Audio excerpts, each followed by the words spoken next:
All right. And we're back on to Encounter A1 from Keep on the Shadowfell. Encounter A1 is entitled Kobold Ambush. Kobold Ambush. So our heroes have made it into Winterhaven, found out the information they needed over there, and now they are heading back out. And you can tell it's starting to rain just a little bit. And they're heading back out to go find the Kobold's lair. Well, as they're venturing back through the same area where they just encountered the Kobolds in the first place. This must be like a pinch point or a place where the Kobolds have had lots of success in, ambushing people on the road coming into Winterhaven and whatnot. So with that, we'll go ahead and jump on into the encounter. I'm going to roll some initiative to I'll leave it up here now and I'll roll it afterwards. But let's see if there's going to be a surprise round again. Obviously, these kobolds are waiting in ambush again, so we're going to try their stealth checks, which the dragon shields, the skirmisher, and the worm priests all have a lot higher, so let's see what they do. All right, starting off with the dragon shields with a +7. Oh, that would be a 26. Ooh, that's good. Skirmisher with a +9. Not too bad. 14, a little up there still. And then the worm priest with a +9 also. And that's a 19. Okay, so we basically have a 26, a 14, and a 19. 6 plus 14 plus 19 gives us 59 divided by 3. That is about a 19 stealth check, group-wise. And that is going to give them pretty much their round there. A 19 on average, I would say, is enough to beat all our passive perceptions of everyone. Highest one is Skylar, and she's in the back. So we're going to say they get a surprise round this turn. So we're going to give their surprise round to the kobolds. We'll get in an initiative order, and then I'll have them act as what they're doing there. So let's roll up some initiative. And we're still at the top there. Okay, cool. So dragon shield number 1. We'll have him go ahead and make a move action. So they're going to be coming out. He can go through this dense forest, but it costs him 2. So we'll go 1, 2, 3, 4, 5. They'll come through that way, and he will be, that's going to be his surprise action to get up there on Harbrick. And then number 3, we'll have him go 1, 2, 3, just kind of burst through the bushes there up on Andor. And then onto the skirmisher, we'll have him do, he's got a 6 movement, so we'll have him go 1, 2, 3, 4, 5, 6, kind of moving through the brush there. Let's get the map over here. I think we're going to need a little bit more room to the east.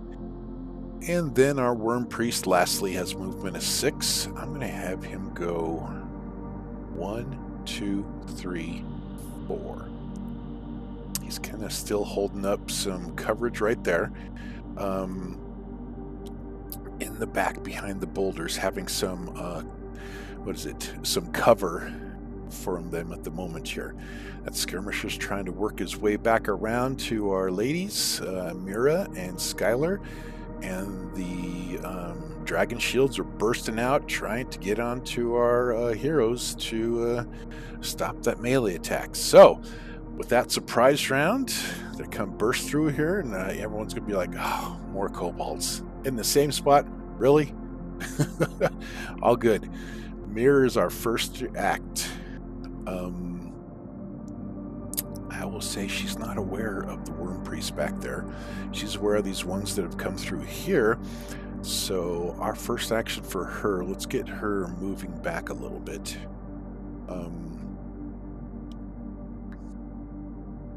Let's say, oh wait, I forgot to do number 2. Oh, whoops.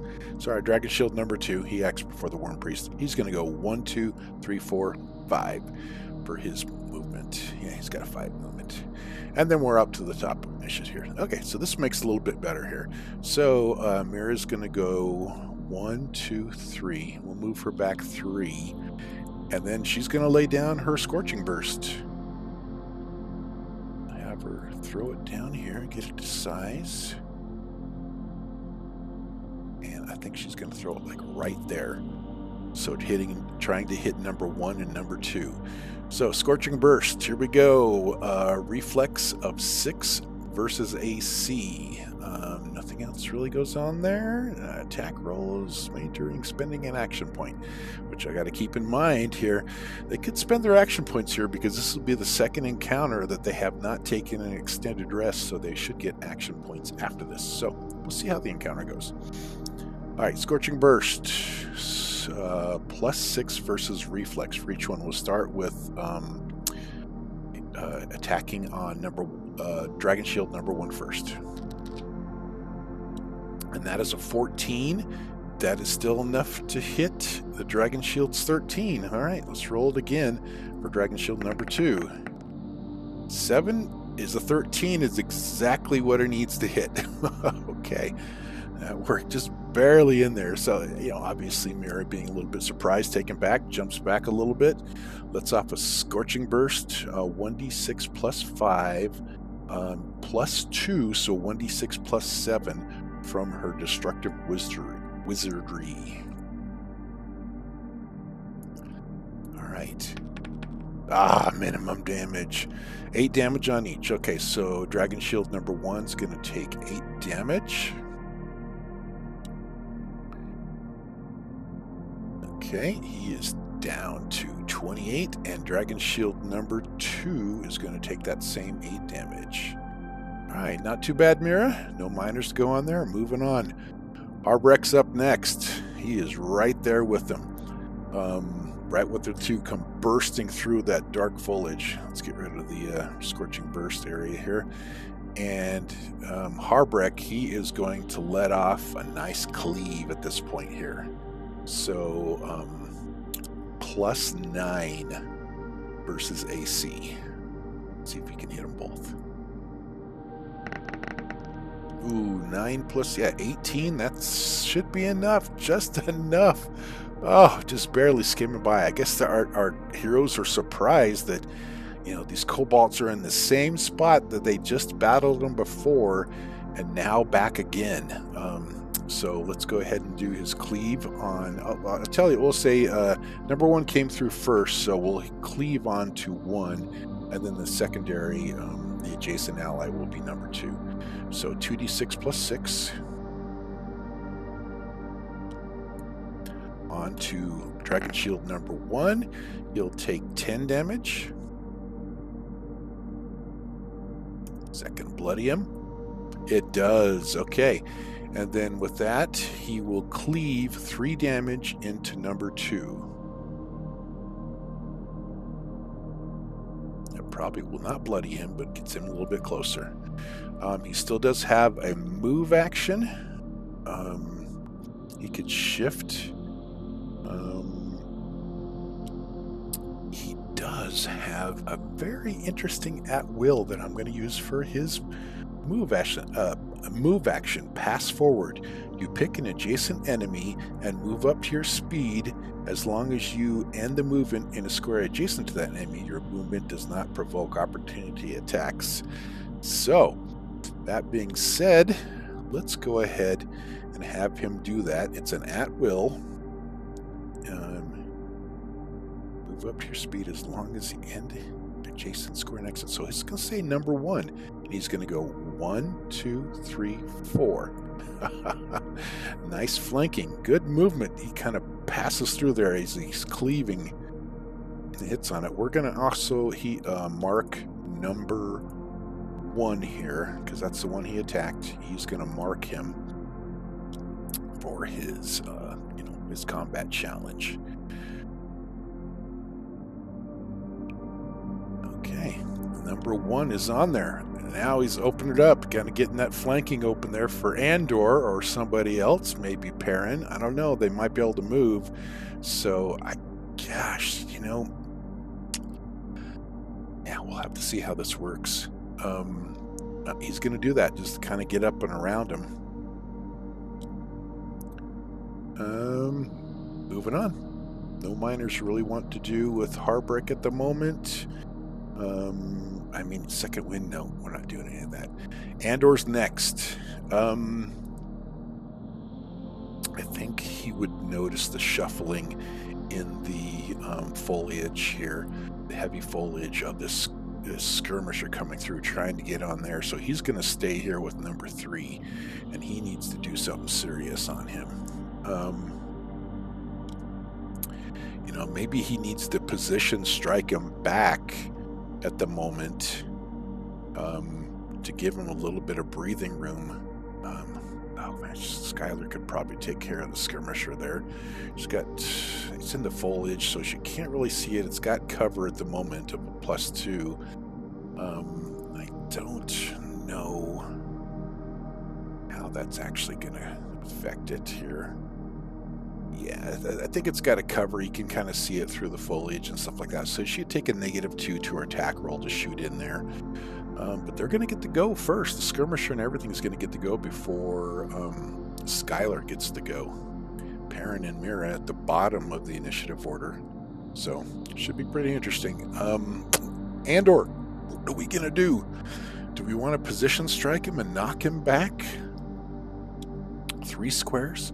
Or maybe put him over next to Harbrick, and then we have everybody all over there, but they're going to get their turn. Let's give it a try though. Let's position strike here. Let's use that power. +10. Now this is also with combat advantage because of his where to go. First strike. At the start of every encounter, you have combat advantage against any creature that has not yet acted in the encounter. Well, number 3 has not acted in the encounter, minus the surprise round. So, he's got combat advantage against him with this positioning strike. So that's a +2 to the attack roll. And he's got his sneak attack in there if he can hit. So, let's do the +12 versus Will.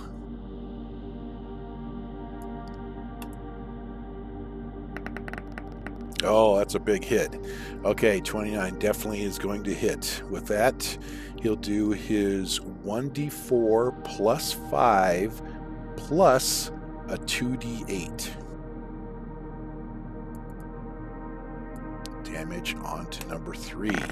Come on, big rolls. That's not too bad. 17 damage on number 3.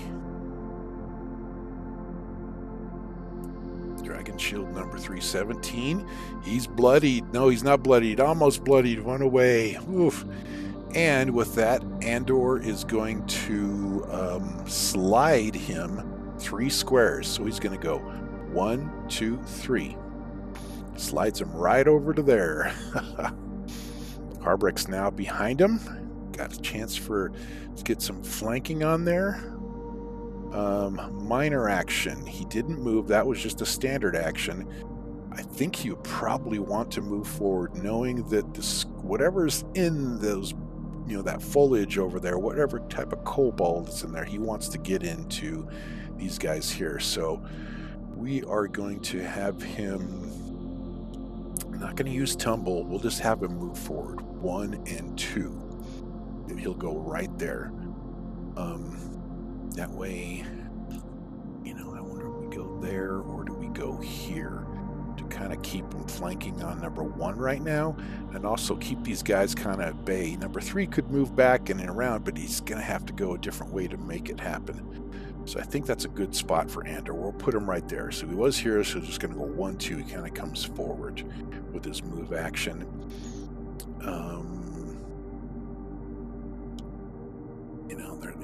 They probably won't take an extended rest after this, so I'm not going to pull any dailies out. He doesn't need to tumble yet. All right, we're moving on from Andor. Good turn. Got some good damage on there. Dragon Shield number 1. Obviously, he knows he's marked by that dwarf that kind of just skirted around him real quick. He's going to attack back with some dirty tactics against Harbrick. So we do need to keep in mind that they have Dragon Shield tactics. An enemy adjacent to the Kobold shifts, or any enemy moves to a square adjacent to the Kobold. He gets to shift 1 square. So, did Harbrick make that happen? I mean, his power was you pick an adjacent enemy, which you picked number 1, and move up to your speed as long as you end your movement in a square adjacent to that enemy. Your movement does not provoke opportunity attacks from that enemy. Number 2 was there. You know, that may have provoked, because he was going from number 1. He may have provoked going up around there, because he was right where Andor was at, and he moved up and around. You know, maybe I need to retcon this real quick, because, that being said, Dragon Shield number 2 should get a potential opportunity attack against him. So I'm going to roll that one first. So +7. And he's going to miss. So never mind. But with that too, an enemy adjacent to the Kobold shifts. An enemy adjacent to the Kobold shifts, or an enemy moves to a square adjacent to the Kobold. Well, he didn't move, he moved away. So, and then the same thing with Dragon Shield number 1, an enemy adjacent to the Kobold shifts, or an enemy moves to a square adjacent to it. So he didn't leave it and to come back in, he just moved around him. So I'm not going to say that goes off. That immediate reaction's not going to go off. So with that, we're going to go with the Dirty Tactics attack. I don't think I rolled that. No, because that's Andor's. Let's go ahead and roll the Dirty Tactics against Harbrick's Reflex. So it's going to be +5 versus Reflex. Ooh, is that enough to hit? Harbrick, Reflex of 14. It just barely hits. Hits by 1. I don't think there's anything Harbrick can do to bolster that out of there. Oh yeah, he also gains a +2 bonus to attack rolls on opportunity attacks. Well, he's not making that one. Nothing defensive he has really going on. He's a fighter. He's a great weapon fighter. Okay, Bloodied number 1 is going to hit with his Dirty Tactics. So 2d6 +7. Woof. There we go again. Stinking kobolds. 16 damage on Harbrick. Boom. I don't think that's enough to bloody him, but it still gets him down there a little bit. And Mr. Harbrick is immobilized again. So Dirty Tactics immobilized until the Kobold's next turn. So let's add a condition on here.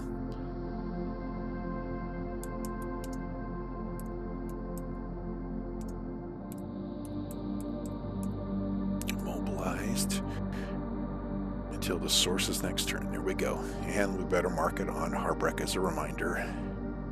Let's put that condition. It's got a penalty going on there. All right. Now that Kobold has a minor action to where he can shift. But if he does so, Harbrick's combat superiority should go off. An enemy adjacent to you provokes an opportunity attack by leaving a square or using ranged power. Okay, that's not it. I guess it's combat challenge power. Whenever an enemy marked by you is adjacent to you and shifts or makes an attack that doesn't include you as a target, you get to make a melee basic against it. So, let's see if that Kobold is going to shift or not. I'm going to say odds he's going to shift. evens, he's going to stay where he's at. Odds, he's going to shift. All right, shifting provokes an opportunity attack from Harbrick. Standard, basic melee attack, melee basic. So +9. I'd say with these leaving there, you know, he's flanking. Shouldn't he get +2? He goes like he's going to leave. He's going to hit him while he's leaving the square. So I'm going to give him a +2 to that attack. So I'm going to give him 11 versus AC because he has flanking against that Kobold. Ooh, just rolled off that 16, but 18 I think is still good enough to hit. It's exactly, man, we're hitting perfectly right on the spot, even them like a 1 above. And that Kobold is marked, so Harbrick does his 2d6 +2, and it wasn't critical. A +2 bonus to attack rolls on opportunity. Well, I guess they would have made it more. Now it would have made it 20 now. So he definitely hit. I missed that +2 bonus to the attack roll in addition to the flanking. So that really should have been a +13. So 20 definitely hits. Let's roll 2d6 +2. Do some damage on this guy. Low damage. 5 damage on number 1 for shifting. Getting that combat advantage on him. But shifts, he's now down to 13. He's getting hit hard. He's still marked, but he did shift his area there. Okay, no other move actions because he's not going to move and try to provoke anything, but he did get out of flanking there. So Dragon Shield number 3 is the one that got moved by Andor. You know, hit hard, pretty hard, almost bloodied. I think he would probably use his minor action and shift there, but now he's not marked by Harbrick, so he won't provoke there again. And on top of that too, with the combat challenge immediate interrupt, a creature can take only 1 immediate action per round, so he's taking his combat challenge power done for this round. So number 3 going on that, he's focusing on Andor. He's going to dirty tactics at Andor. +5 versus reflex. Ooh, is that a miss? Yeah, it's got to be a miss. 11 versus Andor's 18. That is definitely a miss. So that's going to do it for him. Moving on. Skirmisher number 2. He's coming after Skylar. Have him go 1, 2, 3. Popping out of the foliage with his spear, and he's going to attack. And Mira, I don't think she has anything immediate reactions triggered. You miss with an attack. Nope. A quick weapon. Use this power when you hit a target with a weapon. That's a daily. I don't have to worry about that right now. Nope, nothing really to go there. All right, Skirmisher number 1 going against Skylar. Let's do his spear attack +6 versus AC.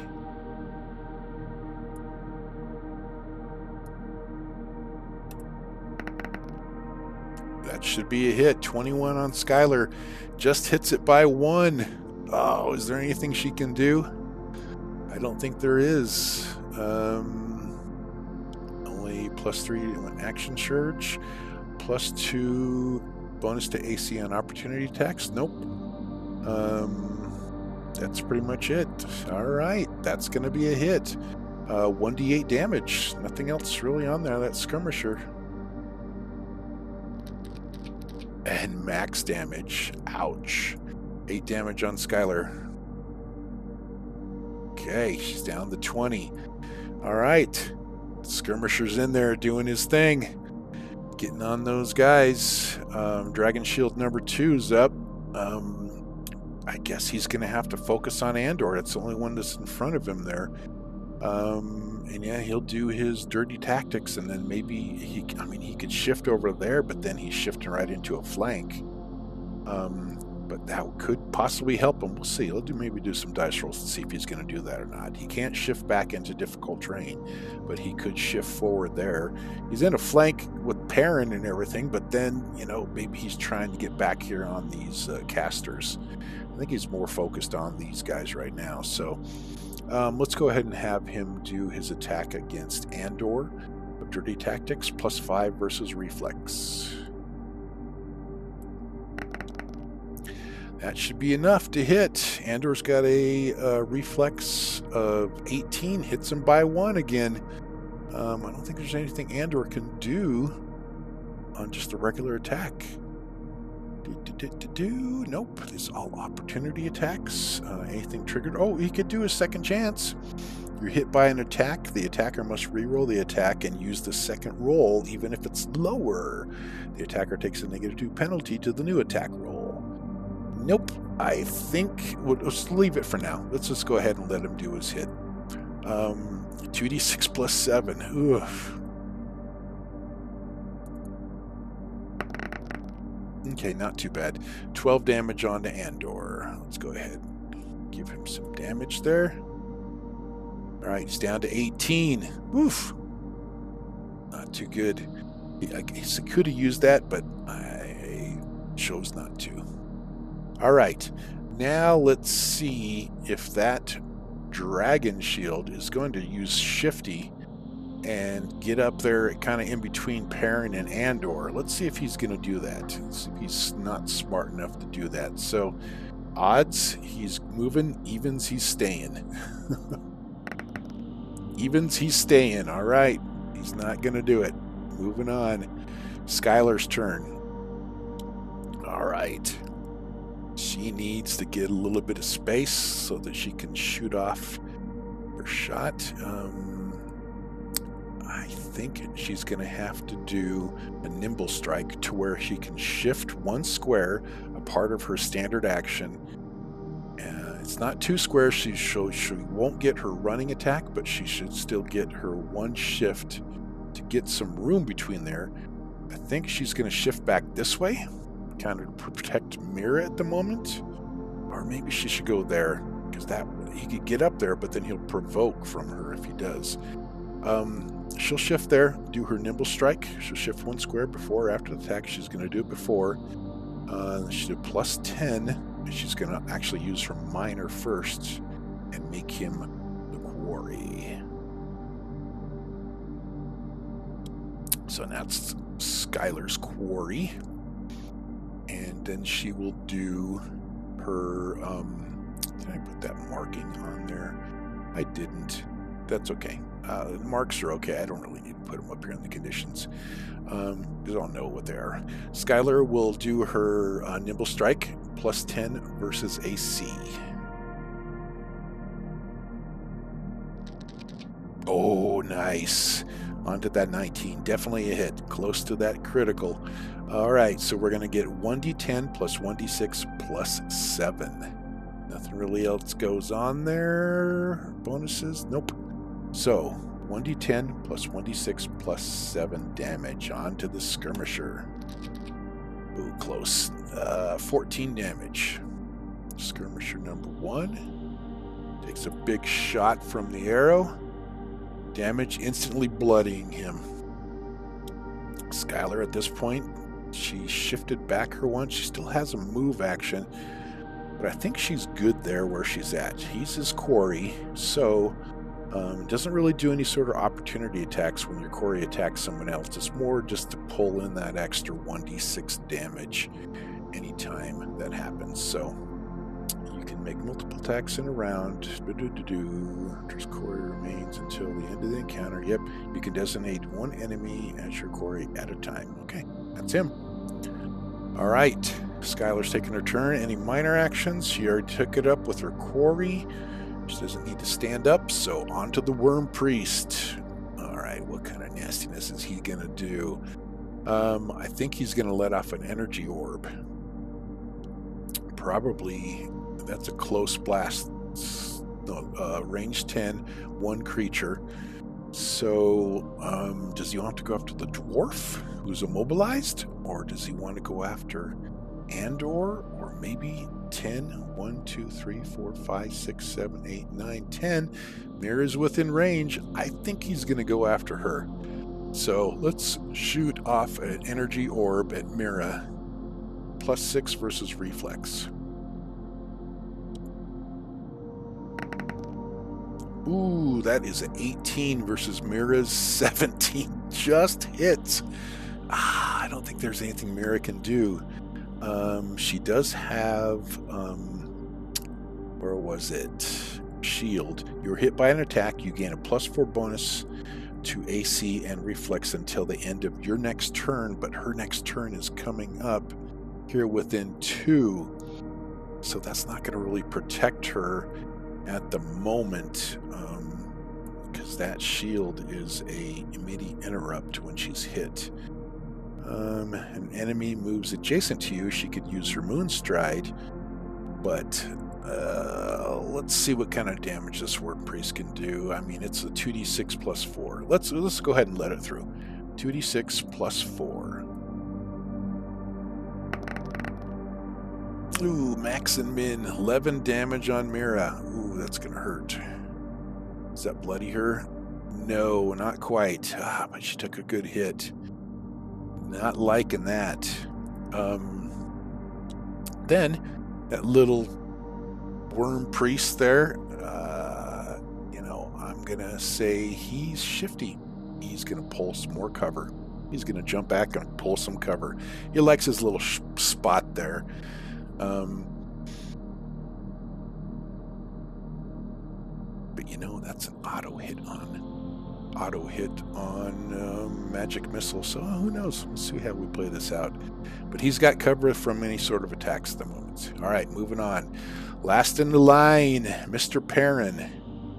I think Mr. Perrin knows that these skirmishers are there, but he needs to move up. I think he's going to do that. And both Andor and Harbrick have been hit, but Andor's in worst case. So he's going to step forward, and he will do a healing strike onto number 2. So healing strike, +5 versus AC, not flanking. So just a straight +5 versus AC. That's going to be a hit. Nice. 23 onto the dragon shields, 18. That is a hit. So with healing strike, 2d8 +2 from his mace. Nice damage. 16 damage on number 2. Ooh, Perrin. Doing pretty well. Does that bloody him? Oh, yes, it does. Down to 9 hit points. And with that, you mark the target. So I'm going to put a mark on here. This is Perrin's mark.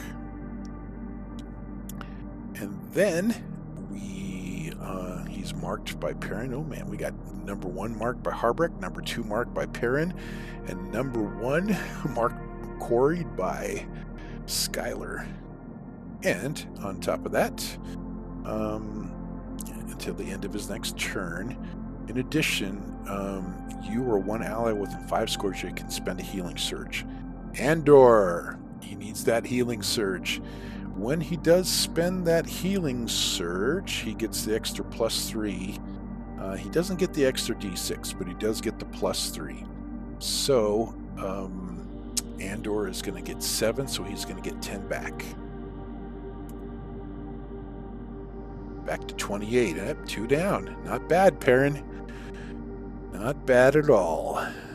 He still does have a minor action. He is in melee, so we don't want him to use a close blast or anything to heal anybody, so I think we're really good right there. Doesn't need to use his dailies to bless anything. Not that dire straits yet. Or ever. Alright, Mira is next. Ooh, she does not like that worm priest. He just shot out that energy orb at her. She's not used to taking damage. So let's have her move. Say she moves down to here to get sort of a better angle, and the worm priest sticks his head out just a little bit, and she shoots off a magic missile, doing 9 damage on the Wyrm Priest. Because I don't think there's anything. I mean, her Scorching Burst could go there, but she's got too many people in the way. So let's have her move back here. Because then there's Provoking if he tries, that skirmisher tries to get through.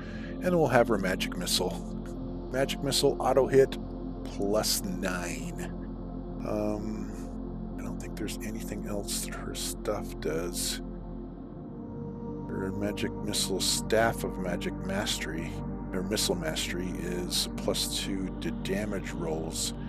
So nope, that's all straight Magic Missile. Is going to get 9 damage on the Skirmisher number 1. Good Magic Missile hit. Oh, sorry, that's a Skirmisher. I meant the Wyrm Priest. Go down there. There we go. 9 damage on him, down to 27.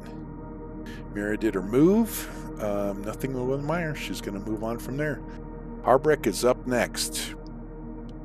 He has got flanking. He does not want to shift, because if he does shift, he will provoke each one of those dragon shields to shift, or at least number 3 when he does. Because, well, actually, an enemy adjacent to the Kobold shifts, or an enemy moves to an adjacent square. So, if he like shifted up here, well, first of all, he's in flanking right there. So he could do that, then shift, but then he's going to provoke a shift from number 1. So let's go ahead and take the mark off here. He's going to unmark number 3, because he's going to attack. Number 1. He's going to unmark number 1, and he's going to flank attack number 3 with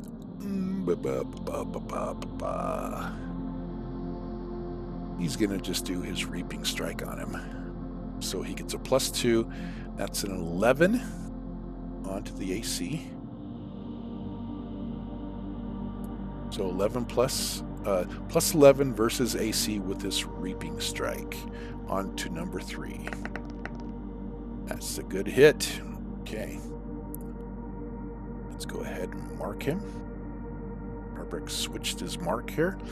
He is now hitting him with a 2d6 +6 damage. Nothing critical, so just straight 2d6 +6. Not bad. 14 damage on number 3. Take that. Ooh, he's almost out. All right. He's down to 5 hit points and bloodied. Man, we got him all bloodied. Not bad, Harbrek. All right. Does he want to... I guess he could do his... You pick an adjacent enemy, and then he could move around it. But, you know, that's a good flanking spot right there. I think I'm just going to leave him there for the moment to see after what these dragon shields are. Because if he moves, they may move out of their place. I mean, he could go... He could do 2 movement and move there. But then he provokes with the movement. Oh, no, he has his move action. But then number 2, that way, cannot... but then Andor doesn't get his... He won't get his combat advantage on him. Let's think about this here. They're trying to get into a flank so that Andor has combat advantage. What to do? I mean, number 2... He's at 9. Number 3's at 5. It's number 1 we really need to get to. So, let's try this. No, it's not going to work. Because if he goes here, and then he does that, he moves over there, well, guess what? It triggers both 1 and 3 to shift. And then they can shift out. They can get out of there. So, we're going to leave him there. It's a good spot. You know, we're just not going to get it. You're not going to get it. So, end of round 2 for Dragon Shield number 1, which will be soon. Harbrek will no longer be immobilized on Dragon Shield number 1's turn. All right, let's leave him there. Andor. I mean, he could take out... I mean, he doesn't have any sort of dual striking. I mean, he could use his life drinker power here when he drops an enemy to 0 hit points. So let's have him take out. Perrin's got number 2 marked. Number 1 is at 13 hit points. Let's have him try to take out number 1 because he's right there next to him. So let's have him do a Sly Flourish. He doesn't have a sneak attack damage. No really way to do that. He needs to stay there in melee.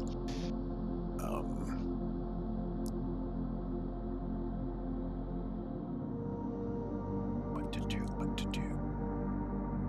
We don't want a position strike. We already used it, actually. He doesn't want to tumble. Yeah, let's hit. He's going to Sly Flourish number 1. All right, so plus 10 versus AC. That's a critical hit. Perfect timing. All right, so with that, he's not going to get his sneak attack damage, but he is going to get his duelist critical with an extra 1d8 if you have combat advantage. Now, so it's just going to be a 1d6. He doesn't have combat advantage, so critical is going to be 12 damage plus 1d6. So 1d6 plus 12. And let's see what we get. Not bad. 16 damage onto number 1 with a critical hit. I think that is going to end him. It sure does. Number 1 is dead. Fade him out. And let's put our nice little dead marker on him. He is out. Andor takes him out. So with that, I don't really want him to shift over onto the top there, because then he'll provoke these guys to shift, and the only place he can shift is up there, but this one can shift out of there. Don't know. Because they can't shift into difficult terrain. That's the only place they can go. Well, let's try it. Let's leave it up to the dice gods and find out. So Andor will do just a move action, which is going to cause their trigger to an enemy adjacent to the Kobold, which is adjacent to both of them, shifts or an enemy moves to next to him. So Andor is going to use a shift action, step up over the top of the Kobold he just killed. Looking at the next two. Let's see if they get intimidated and want to shift. Number 2 first. Odds, he shifts. Evens, he stays. He's staying. He's like, I'm not going anywhere. Same thing for number 3. He's staying. I'm not going anywhere. I'm not moving. Look, almost like they're terrified from that attack that just happened. Critical hit. All right, number 3. I mean, he could shift as a minor action, but he's marked by Harbrick, so I would figure he'll probably want to shift over there. Well, I mean, he didn't shift. He's kind of frozen in place for the one thing, but you know, maybe now it's on his turn, he can react. He really wants to get out. He needs to get some room there. So he's going to move there. He's going to shift. But guess what? We are in a new round. And if he does shift, that is going to provoke another opportunity attack from him. So let's see. Let's leave it up to the dice gods again. Odds, he shifts. Evens, he stays. He's staying. He's not doing that. So he's just going to do a dirty tactics against... I don't think Harbrick's immobilized anymore. He is not, because his turn came and went. Or number 1's end came. So let's have him do his dirty tactics against Harbrick, so that way he won't provoke any opportunity attacks. That'll be +5 versus reflex. He's not flanking or anything. No combat advantage. So straight up, That's a miss. Yeah, they must be petrified of Vandor right now. Little halfling skirmishing in there. And he's not going to shift. We already decided that, so that's going to be the end of his turn. I don't think there was anything else he could do at the moment. So, yep. All right, skirmisher number 1. I would figure he's going to kind of not like this Skylar lady. And his shift up 1 over here is his shifty, his minor action. And then he is going to, actually, we'll have him do a move action shift first. That way he can save his shifty. And then he's going to spear attack at Mirror again. +6 versus AC. Ooh, is that a miss? 14 against Skylar's AC of 20 is a miss. With that, then we'll use his minor action to shift to go over here.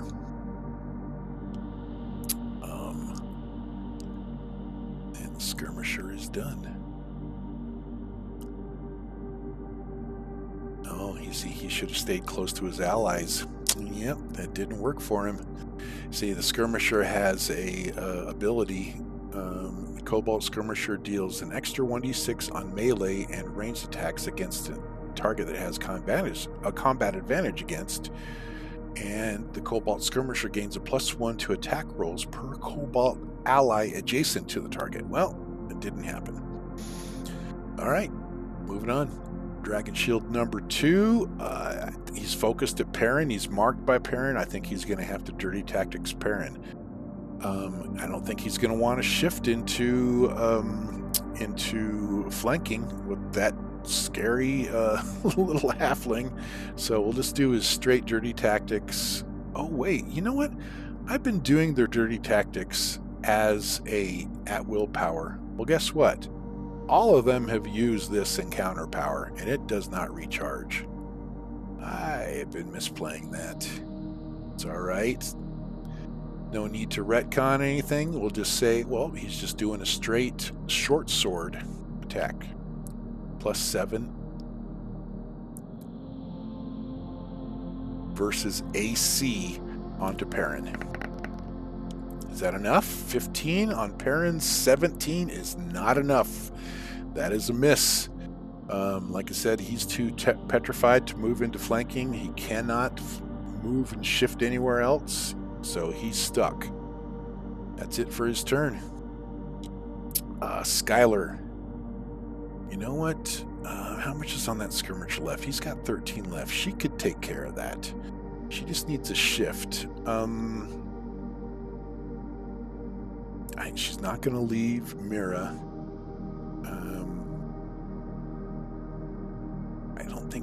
I think she's going to save her evasion strike, so we'll just have her do another nimble strike, an at-will. So for it, she'll shift back here, and then she'll let off another shot again against the skirmisher, +10 versus AC. 16 against its AC is a hit, just barely. Oh, this could have gone so much worse. 1d10 +7, and it's his quarry, so 1d10 + 1d6 +7.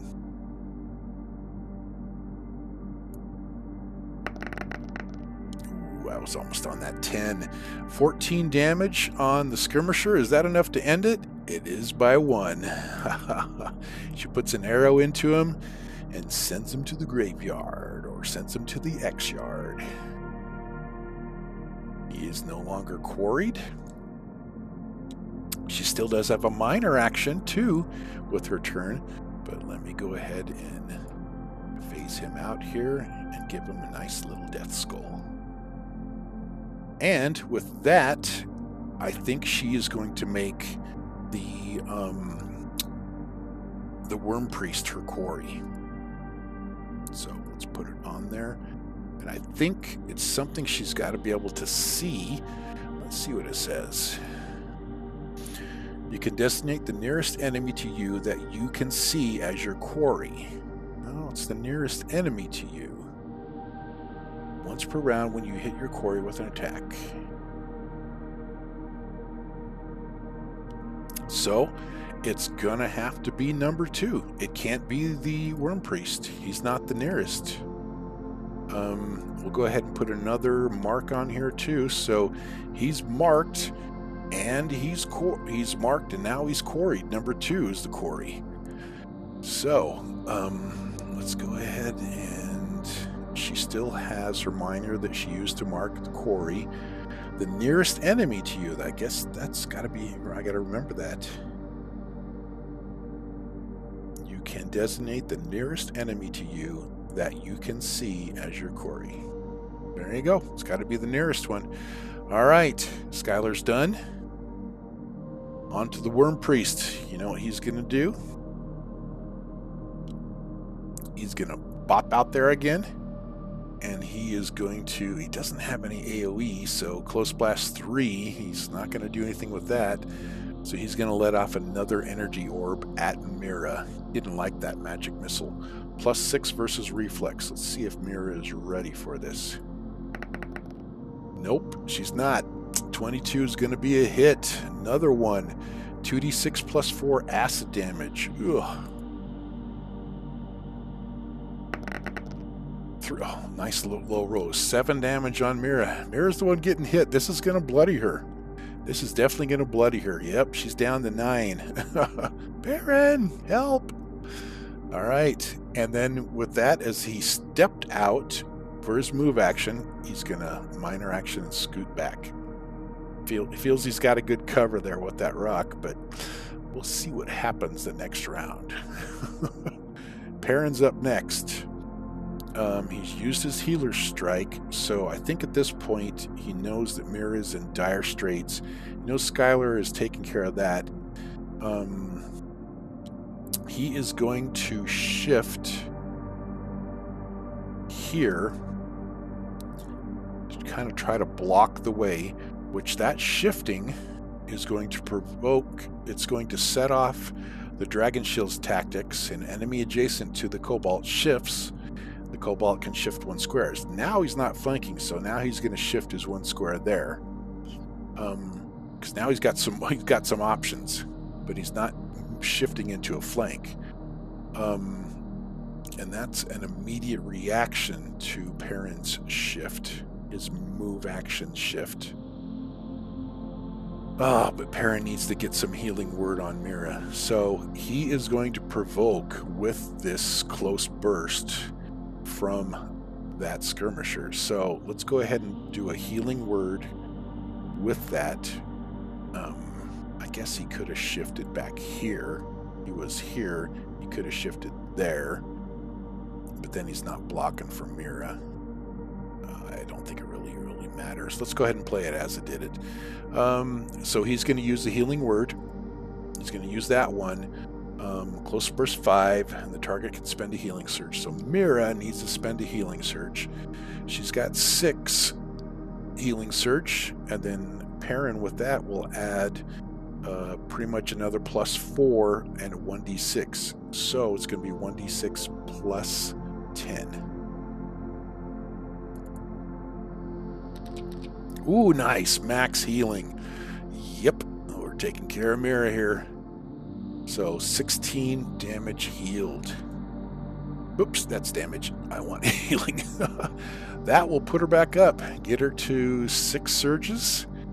That will get her back up. But now we need to do the opportunity attack for the Dragon Shield number 2. So +7 versus AC against Baron. And he gets critically hit. Oh! The cost for healing Mira. 1d6 plus 6, that's 12 damage on Perrin. I think that's the first damage. Yep, it's the first damage he's taken. This encounter is down to 19 with a critical hit. He does have something he could use. An enemy scores a critical hit against you within 5 squares of you. The critical hit becomes a normal hit. He could use that. But I think we're going to save it just in case, because that's his only first hit. We're not going to pull it off here yet. They don't feel this is bad. They're just getting some smacks in here. you know, this the Kobold marks the target until the end of the Kobold's next turn. Well, guess what? Perrin, you're now marked by Kobold number 2.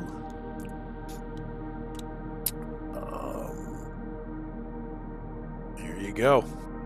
Kobold marks the target until the end of the Kobold's next turn. I guess all these attacks could have done that. So, all right. Perrin still has a minor. Oh, he's used his minor with the healing word. He did his move. He still has a standard. After that, you know, I guess he could just do a melee basic against number 2 to see if he can take it out. Let's just do that. I mean, he hasn't done any standards with any sort of attacks, but after getting that critical hit from the opportunity attack to do that for her, I think we'll go ahead and just do a melee basic attack +5. It's not flanking, so straight. Oh yes. He's like, you hit me, I'll hit you. So he gives him 10 critical damage on number 2, and guess what? That's going to take him out by 1.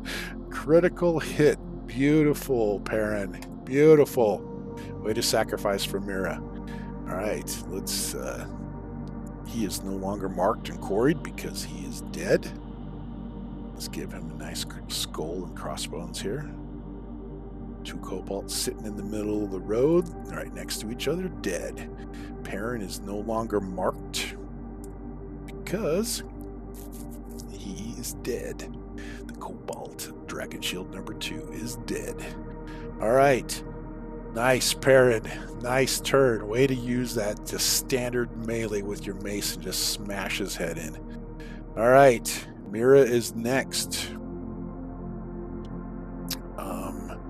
Let's have her kind of do her magic missile again here. Take a step over here. Kind of get an angle on as he sticks his head out or whatever, and do another magic missile on there because she can't really get the ranged in there yet.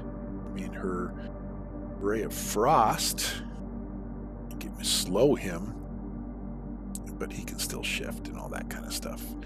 So she'll magic missile him, give him another 9 damage onto the Worm Priest number 1. He is now bloodied, and Mira with her no minors, she's all good. Moving on. Harbrick. Let's have him use 2 movement. Goes into the brush. And can you attack while in difficult terrain? Let's find out. It's a good question.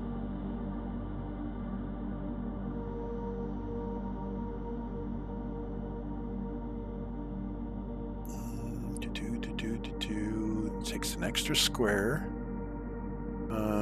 Costs extra movement. Creatures can't normally shift. However, if the power... Okay, yeah, I already know that. Doesn't say anything about attacking, so he just uses 2 movement to move in there. He was already adjacent to him, so let's go ahead and have him hopefully end number 3. He's just going to go ahead and do a Reaping Strike, +9 versus AC, plus the +2 for flanking, so that will be an 11 versus AC. Ooh, is that enough to hit? Wow, that was a 4. That's a 15 on an 18 is not enough. Oh, wow. I don't think there's anything he gets. That wasn't an opportunity attack, so he couldn't get bolstered up. That's just a straight miss. So, but he can keep his mark on number 3. Andor is next, so we'll go ahead and have Andor finish him off. Sly Flourish Strike with combat advantage. Yeah, that's definitely, if it hits, it's going to end him. Can't move before the attack. I don't think he wants to do that. He's going to just go ahead and Sly Flourish him. So with the +2, he's going to get 12 versus AC. Ooh, that's probably still hit. Yep, 18 was just enough. Exactly what they needed. Woo, guys are rolling low, but still enough. So that will be a hit with a Sly Flourish. It's going to be 1d4 plus 8, plus his 2d8 sneak attack damage, no criticals. So 1d4, 2d8, plus 8. It's definitely going to be enough. Ooh, big damage. 22 damage. Overkill. Overkill. 22 damage on number 3. That'll be enough to pull Harbrick's mark off and put a nice little skull and crossbones on him too. He's out. They're down. Andor now still has his movement. So he's going after there. 1, 2, 3, 4, 5, and 6. He's moving up right to that stinking worm priest now. Not going to let that little guy get away. All right. Skylar is up next. Let's have her 6 movement. Where can she get to get a good view on him? So 1, 2, 3, 4, 5, 6. You know what? I'm going to say he's got some cover. He's got some cover there. She does have angles on his squares, but most of it's going through the cover. So I'm going to give her a -2 to this attack for the cover of the boulders. So let's let her let off. You know what? I think it's time for an invasion strike. I did save this. That way, she can shift 3 squares before or after. So she's going to go 1, 2, 3. Now she doesn't have the cover, and then she'll do her basically get a +1 to her attack roll now. So it's going to be an 11 versus AC. Nice. Ooh, that's definitely a hit. All right. And then we'll obviously need a minor to make him quarry, because that's the closest one she could see, because the other ones are all dead. I'll put the quarry on there, because this is probably going to end him anyway. Evasion strike 2d10 plus 7. And an extra 1d6 for quarry damage. Oh, 1 on that quarry. 16 damage, is that enough? Not enough. Oh, he's going to get another turn. Almost ended him there. I don't think there's anything else Skylar could do to bolster that. Evasion strike. Nope, not a critical. I got the damage. That is what it is. All right, moving on. Miners and everything moved. Worm Priest. I think we'll have him shift 1. And then he is going to Dragon Breath onto Andor. Close Blast 3. Acid damage. Let's see what that looks like. Oh, we'll get green out there for acid. How's that? So he's just going to spit out on him right there. Let's get the map over. Acid damage. Close Blast 3. This is an encounter power on his Dragon Breath. Doesn't have a recharge.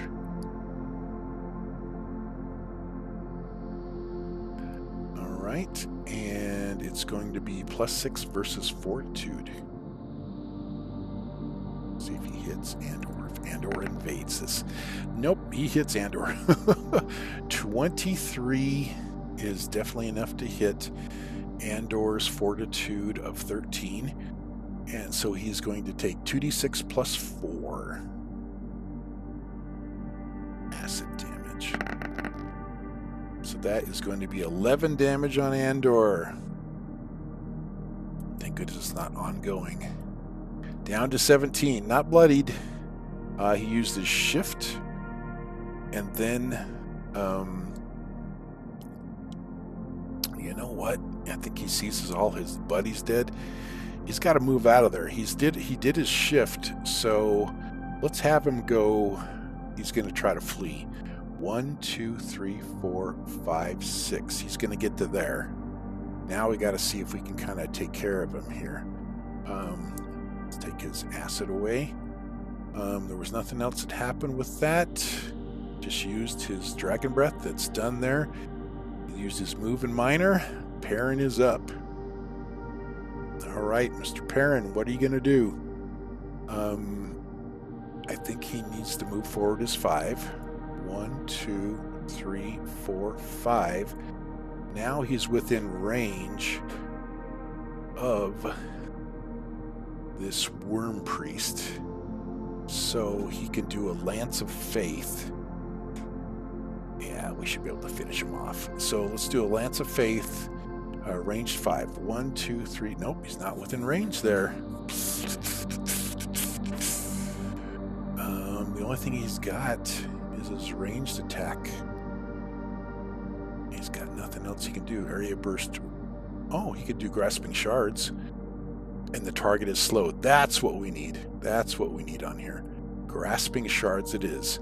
Area burst 1 within 10. So this grasping shards is radiant damage. So we'll give it, we'll kind of give it just a multicolored hue. Area burst 1 is going to be looking like that. And he's going to put it right on him there, just like that. Because he could target there if he needed to, but we'll just center it on there because he's 1, 2, 3, 4, 5, 6, 7, 8. He's only within 8. All right.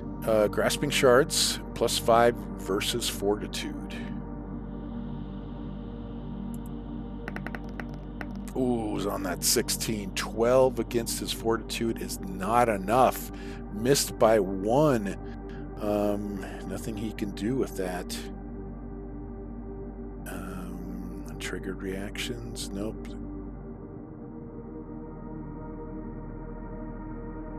Oh, there we go. Wait a second. Now let's do this.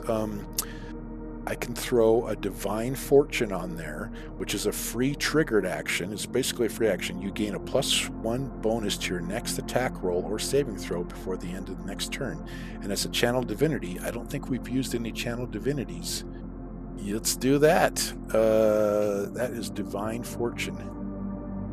Use that one as a free action for his encounter to bolster that up from a 12 to a 13, which is what he needs to hit.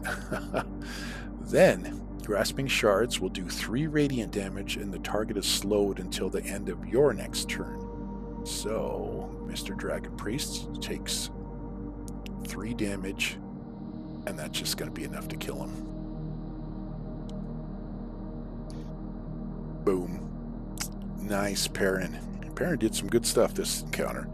Yes, he did. I'm going to take the quarry off.